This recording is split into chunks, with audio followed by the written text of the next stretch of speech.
This episode is apparently about the guy who invented tribbles. Well, he didn't really invent them per se, he modified them in such a way as to cause them to reproduce faster than can be controlled. A science officer from the Enterprise, Captain Lucero, gets transferred to the Cabot to take command of that ship. Her mission is to help a civilization on the brink of starvation on Praegene 63. It's on the edge of Klingon space, and she has to help without the Klingons knowing. I presume that if the planet got back on its feet, the Klingons might think it worth their trouble to conquer it, and that's the reason for the secrecy.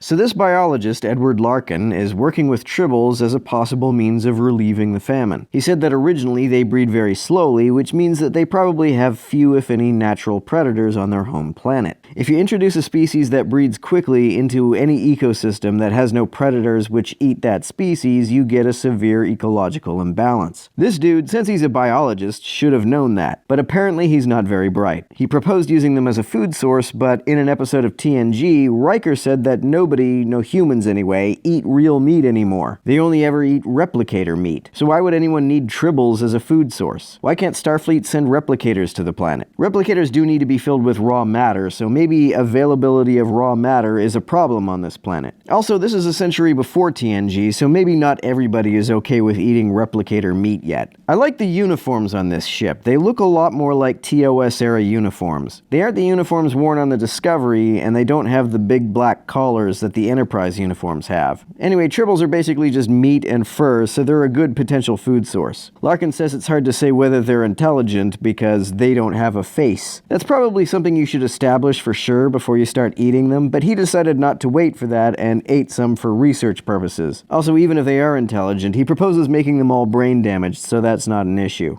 Captain Lucero is clearly freaked out, so she decides to move Larkin over to climatology, even though he has even less competence in that field, where he can't do any more weird tribble experiments. That's when he injected his DNA into them and they start reproducing all over the place. Although it's not clear how adding human DNA to a tribble would cause that. Captain Lucero chastises Larkin for sending a bunch of anonymous messages to Starfleet that were obviously from him, complaining about her incompetence, and tells him she's having him transferred. It's not clear what the tribbles themselves eat. In the original series, when they were on Starbase K7, they got into all of the quadrotriticale that the Klingons had sabotaged, and that's why they multiplied so quickly, but it's not clear that they're eating anything on the USS Cabot. They did seem to be damaging the ship's systems, which is why they couldn't just beam them into space, so maybe they were chewing up all the wires and stuff. They couldn't beam them into space, and I presume they couldn't just blow them out an airlock because they were all over the ship, so they'd have to remove all of the air from the ship to do that. Maybe that was the plan though, which is why the crew was evacuating. Also, Edward was too dumb to evacuate, so he was seemingly crushed or asphyxiated by tribbles. And somehow, the tribbles made it onto Praegene 63, but it didn't solve the famine problem. They had to evacuate the entire planet. Then there was the commercial at the end with the tribble cereal. That seemed a bit jump the sharky. I like this episode better than Q&A though.